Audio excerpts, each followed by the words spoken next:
मध्य प्रदेश के रायसेन और विदिशा जिलों के घने जंगलों में एक बहुत ही रोंगटे खड़े कर देने वाली घटना घटी। आइए इस पूरे घटनाक्रम और उसके बाद चले एक अविश्वसनीय रेस्क्यू ऑपरेशन की गहराई में चलते हैं। देखिए, ये सिर्फ किसी अपराध की कहानी नहीं है। ये एक ऐसी कहानी है जहां इंसान की जिद और आधुनिक तकनीक ने मिलकर प्रकृति की सबसे मुश्किल चुनौतियों का सामना किया, वो भी सिर्फ 1-2 साल के मासूम की जान बचाने के लिए। इस पूरे ऑपरेशन को समझना इसलिए जरूरी है क्योंकि ये दिखाता है कि कैसे एक खौफनाक स्थिति में सही तकनीक और पुलिस के व्यवस्थित तरीके ने असंभव को भी संभव कर दिखाया। तो चलिए सीधे मुद्दे पर आते हैं और शुरुआत करते हैं एक बहुत ही अहम नंबर से, 10। जी हाँ, ये कोई मामूली नंबर नहीं है। ये उन 10 बेहद तनावपूर्ण और दर्दनाक घंटों को दर्शाता है जो पुलिस और बचाव दल ने एक घने, अंधेरे और खतरनाक जंगल की खाक छानते हुए बिताए। सच कहूं तो वहां एक एक मिनट भारी पड़ रहा था, क्योंकि दांव पर एक बहुत ही छोटी सी, नाजुक सी जान लगी थी। जरा इस मंजर की कल्पना कीजिए, एक 2 साल का छोटा सा बच्चा पूरी तरह से असहाय रायसेन और विदिशा के सीमाओं पर फैले एक भयानक और बीहड़ जंगल में बिल्कुल अकेला छोड़ दिया गया है। ये एक ऐसी जगह है जहां कोई बड़ा इंसान भी अपनी मर्जी से रात नहीं बिताना चाहेगा। तो एक मासूम बच्चे की तो बात ही छोड़ दीजिए, लेकिन आखिर वो बच्चा वहां पहुंचा कैसे? भाग 1, भ्रामक रास्ता, पारिवारिक सैर से त्रासदी तक। इस पूरी टाइमलाइन को समझना बहुत जरूरी है। करीब 48 घंटे पहले की बात है।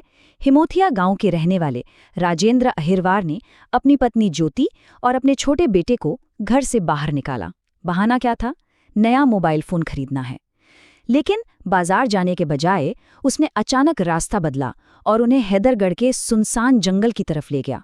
और फिर वहां उसने अपनी पत्नी पर पत्थर से बेहद बेरहमी से हमला करके उसकी जान ले ली। और सबसे खौफनाक बात, वो वहां से भाग गया, अपने ही 2 साल के बच्चे को उस भयानक जंगल में बिल्कुल अकेला छोड़कर। अब देखिए, इस खौफनाक घटना की किसी को भनक तक नहीं लगती अगर परिवार के कुछ सतर्क रिश्तेदार नहीं होते। जब काफी देर हो गई और ये लोग घर नहीं लौटे तो रिश्तेदारों को किसी अनहोनी का शक हुआ। उन्होंने बिना एक पल गंवाए तुरंत पुलिस को खबर कर दी। और सच कहूं तो यही वो पहली घंटी थी जिसने इस पूरे बड़े बचाव अभियान की नींव रखी। भाग 2, एक रोंगटे खड़े कर देने वाला कबूलनामा सच कैसे सामने आया। शिकायत मिलते ही मामला बहुत तेजी से आगे बढ़ा। पुलिस तुरंत हरकत में आई और उन्होंने राजेंद्र को पकड़ लिया। जब पुलिस ने अपनी तरह से सख्ती से पूछताछ शुरू की तो आरोपी ज्यादा देर टिक नहीं पाया और टूट गया। उसने ना सिर्फ अपनी पत्नी की हत्या की बात कबूल की, बल्कि उस डरावनी जगह का भी खुलासा कर दिया जहां उसने अपने छोटे से बेटे को लावारिस छोड़ा था। पुलिस ने तुरंत हत्या और सबूत मिटाने का केस दर्ज कर लिया। आरोपी ने बताया कि इस खौफनाक कदम के पीछे की वजह सिर्फ और सिर्फ उसकी पत्नी के चरित्र पर उसका निराधार शक था। मतलब शक में पूरी तरह से अंधे होकर उसने अपना ही हंसता खेलता परिवार तबाह कर दिया। लेकिन उस वक्त पुलिस के लिए अपराधी से भी ज्यादा अहम था वो मासूम बच्चा, जो अभी भी उसी घने जंगल में फंसा हुआ था। जब पुलिस को बच्चे की लोकेशन पता चली तो वो भी अंदर तक हिल गए। और यहीं एक ऐसा डरावना सवाल खड़ा होता है जो किसी के भी रोंगटे खड़े कर दे। क्या एक नन्हा सा बच्चा इतने विशाल और जंगली जानवरों से भरे जंगल में पूरी रात जिंदा बच पाएगा? समय मुट्ठी से रेत की तरह फिसल रहा था और हर गुजरता हुआ पल उस बच्चे के लिए मौत का खतरा बढ़ा रहा था। भाग 3, बचाव अभियान शुरू, समय के खिलाफ एक दौड़।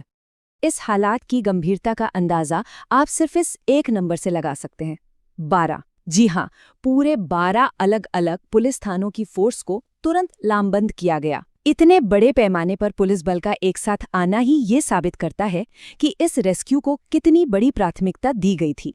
उन्होंने पूरे जंगल को छान मारने के लिए एक बहुत ही विशाल और सिस्टमैटिक ग्रिड तैयार किया। देखिए, हालात बिल्कुल भी पक्ष में नहीं थे। आधी रात का वक्त करीब था, जंगल इतना घना था कि वहां ठीक से रास्ता देखना भी मुश्किल था।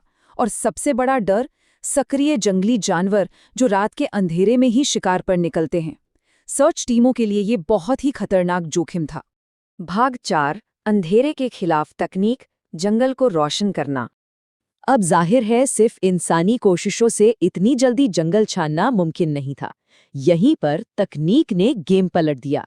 आसमान से नजर रखने के लिए थर्मल इमेजिंग और कैमरों वाले ड्रोन तैनात किए गए। जमीन पर बच्चे की गंध सूंघते हुए रास्ता निकालने के लिए पुलिस के डॉग स्क्वाड उतारे गए और इसके साथ ही हाई बीम टॉर्चों की रोशनी ने अधिकारियों के लिए उस घुप अंधेरे को चीरने का काम किया। ये पुलिस का एक बहुत ही सटीक और तकनीकी प्रहार था। अगर ध्यान दें तो ये पूरा ऑपरेशन एक बहुत बड़ा विरोधाभास बन गया था। एक तरफ था प्रकृति का बिल्कुल अराजक और अप्रत्याशित खतरा, घुप अंधेरा, खतरनाक इलाके और जंगली जानवर, और दूसरी तरफ थी पुलिस की बिल्कुल सधी हुई प्रतिक्रिया, जहां इंसान और तकनीक एक साथ मिलकर उस अराजकता को मात देने में लगे हुए थे। भाग 5 भोर की खोज 10 घंटे बाद। ये टाइमलाइन इस पूरे मिशन की असली सहनशक्ति दिखाती है। शाम को रिश्तेदारों के अलर्ट से कहानी शुरू होती है, फिर आधी रात को 12 थानों की बड़ी तैनाती, उसके बाद पूरी रात लगातार 10 घंटे तक ड्रोन और डॉग स्क्वाड का कॉम्बिंग ऑपरेशन, और अंततः भोर के समय वो चमत्कारिक पल आया जब बच्चा झाड़ियों के पास मिल गया। इस टाइमलाइन से साफ है कि पुलिस ने बिल्कुल हार नहीं मानी। जब पुलिस टीम आखिरकार उस नन्ही सी जान तक पहुंची तो वो मंजर सच में भावुक कर देने वाला था। वो झाड़ियों के पास दुबका हुआ था, पूरी तरह से सहमा और डरा हुआ। रात भर की भूख, प्यास और जंगल की ठंड ने उसे बहुत कमजोर कर दिया था। लेकिन सबसे बड़ी राहत की बात ये थी कि इन सब के बावजूद वो चमत्कारिक रूप से जीवित था और सुरक्षित था। बच्चे के मिलते ही बिना एक पल गवाए एक्शन लिया गया। सबसे पहली जरूरत थी उसे डिहाइड्रेशन से बचाना, इसलिए उसे फौरन पानी पिलाया गया। उसके बाद बेहद सावधानी के साथ उस मासूम को उस भयानक जंगल से बाहर निकाला गया और सीधे अस्पताल ले जाया गया ताकि इतने बड़े सदमे के बाद उसे सही मेडिकल केयर मिल सके। तो देखिए, पुलिस की मुस्तैदी और बेहतरीन तकनीक के इस्तेमाल ने एक मासूम की जान तो बचा ली, जो यकीनन एक बहुत बड़ी राहत है। लेकिन ये घटना अपने पीछे एक बहुत ही कड़वी और दुखद सच्चाई भी छोड़ गई है। जान तो बच गई, पर उस बच्चे के भविष्य का क्या, जिसकी माँ की बेरहमी से हत्या हो चुकी है और पिता सलाखों के पीछे है। तकनीक हमें मौत के मुंह से तो निकाल सकती है, लेकिन इस त्रासदी ने उस बच्चे की जिंदगी में जो खालीपन छोड़ दिया है, उसे कौन भरेगा? इसी गहरे और चुभते हुए सवाल के साथ हम आज के इस विश्लेषण को यहीं समाप्त करते हैं।